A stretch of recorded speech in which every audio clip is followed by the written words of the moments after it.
فلسفہ حسین تقوی کا نام ہے، فلسفہ حسین قربانیوں کا نام ہے، اور فلسفہ حسین سجدوں کا نام ہے۔ وہاں کربلا کی وادیوں اور گھڑیوں میں امام حسین نے بہت دعائیں مانگی۔ ایک شخص اپنی والدہ کے قبر پہ جاتا تھا اور قرآن پڑھتا تھا، تو خواب میں والدہ آئیں، کہنے لگی بیٹا قرآن کا نور تجھے گھیر لیتا ہے، بیٹا میں تجھے دیکھ نہیں سکتا، ایک عمل دیتا ہوں اور اس سے بہت فائدہ ہوگا۔ سورۃ اخلاص کا پڑھا ہوا ہدیہ اللہ کی رحمت سے نوروں میں، برکتوں میں اور اللہ کی رحمتوں میں پہنچتا ہے 100%، اور جو مراد مانگے اللہ عطا کرتا ہے۔ السلام علیکم ورحمۃ اللہ وبرکاتہ۔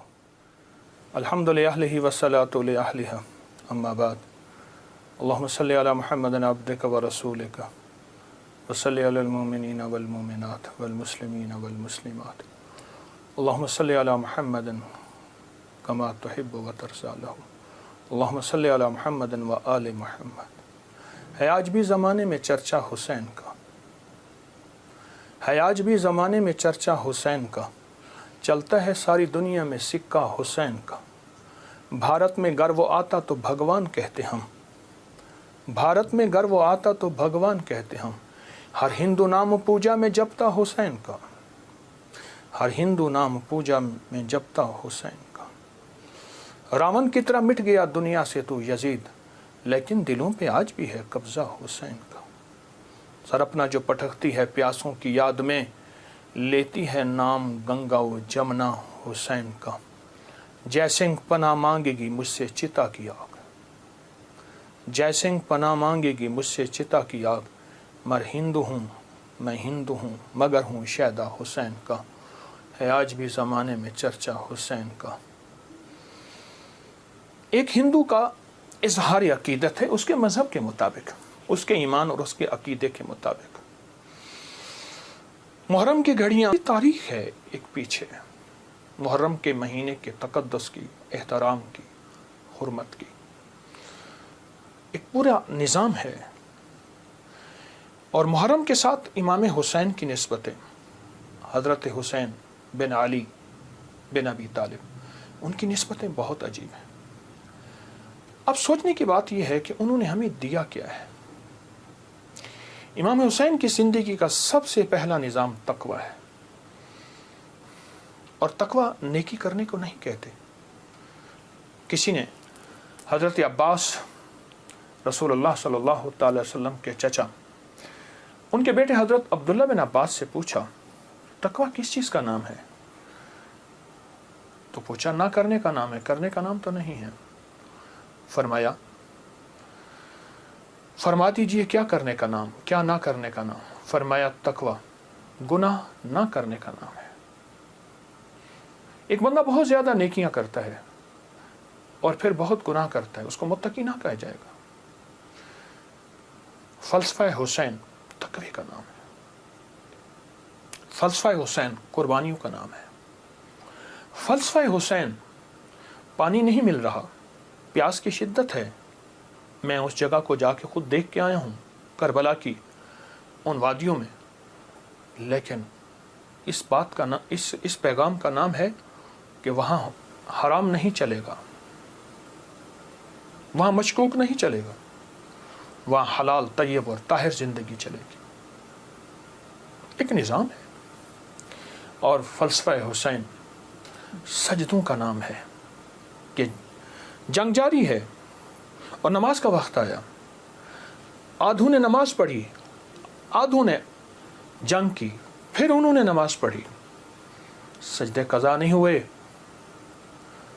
اور سجدے ادا ہوئے ہیں۔ اور فلسفہ حسین دعاؤں کا نام ہے۔ وہاں کربلا کی وادیوں اور گھڑیوں میں امام حسین نے بہت دعائیں مانگی، اور وہ دعاؤں کی پوری کتابیں اس وقت موجود ہیں۔ وہ دعائیں کیا تھیں؟ جس میں اللہ کی محبت، جس میں اللہ کے ساتھ عشق، جس میں اس کی ذات عالی کے ساتھ تعلق اور محبت، ان دعاؤں کا نام ہے۔ اور فلسفہ کربلا کا ایک پیغام دیتا ہے کہ خیال کرنا، جب ایک طرف حق ہے اور ایک طرف نہ حق ہے، اور وہ حق حلال کی شکل میں آئے، طیب طاہر کی شکل میں آئے، حلال کی شکل میں، طیب طاہر کی شکل میں آئے، تو پھر حلال کبھی نہ چھوڑنا. اور حرام کے اوپر تمہیں کائنات کیا تخت مل جائے اس کو کبھی اس کے قریب نہ جانا. زندگی کا ایک سفر میں آپ طے کر رہے ہیں اور طے کریں گے موت تک. وہ ہستیاں زندگی کا سفر طے کر گئیں لیکن انہیں ہم مردہ نہیں کہیں گے. بولیا سی مرنا نہیں گور پہ آ کوئی ہو, کہ ہم مرنے والے نہیں ہیں. اللہ کے عاشق ہمیشہ زندہ ہوتے ہیں اور اللہ کے عاشق ہمیشہ زندہ ہوتے ہیں اور زندگی کا سفر طے کرتے ہیں. عاشق ہمیشہ زندہ ہوتے ہیں اور عاشقوں کی زندگی ہی اصل زندگی ہے. اور وہ زندگی ایسی زندگی ہے جس زندگی کے بعد موت نہیں ہے. ایک عجیب واقعہ علامہ جلال الدین سیوطی رحمۃ اللہ نے لکھا ہے. ایک شخص اپنی والدہ کے قبر پہ جاتا تھا اور قرآن پڑھتا تھا. تو خواب میں والدہ آئیں, کہنے لگی بیٹا تو آ کے نا کچھ دیر بیٹھ جایا کر, پھر قرآن پڑھا کر, اس سے پہلے قرآن نہ پڑھا کر. کیوں؟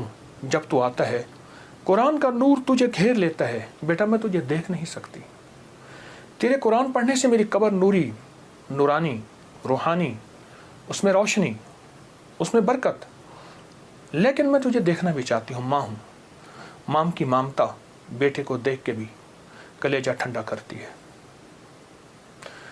یہ زندہ ہوتے ہیں, ان کو موت نہیں آتی. انتقال ہوتا ہے, انتقال کہتے ہیں منتقل ہوتے ہیں ایک عالم سے دوسرے عالم. یہ عالم شہود ہے, عالم ارواح سے آئے ہیں ہم, اور عالم برزخ کا سفر ہمارا جاری ہے, آنے والا ہے, جس کا نام موت ہے, فنا ہے.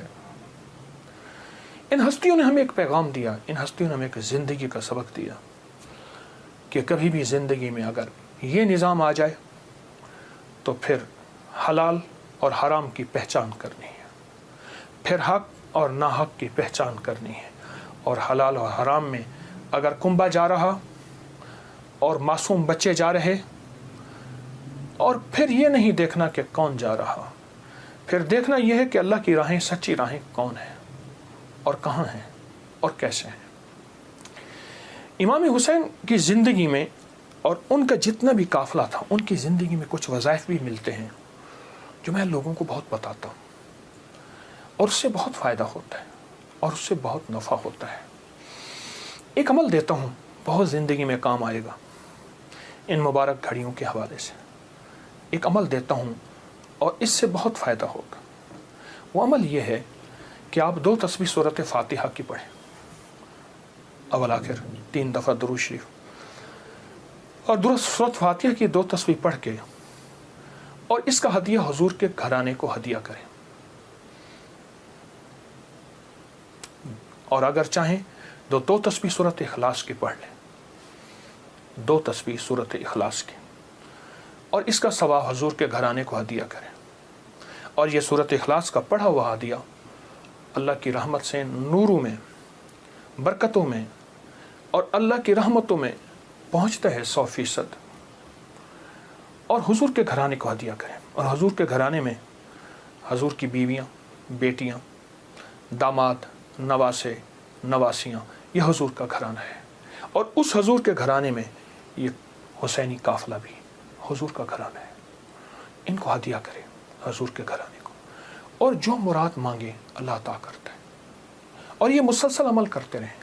آپ دن کے کسی وقت صبح شام 2 تسبیح سورۃ اخلاص پڑھ لیں, ہر دفعہ بسم اللہ الرحمن الرحیم 7 پڑھیں, اور اول آخر درود پاک پڑھیں, اور پھر یہ تسبیح آپ ان کی خدمت میں ہدیہ کر دیں.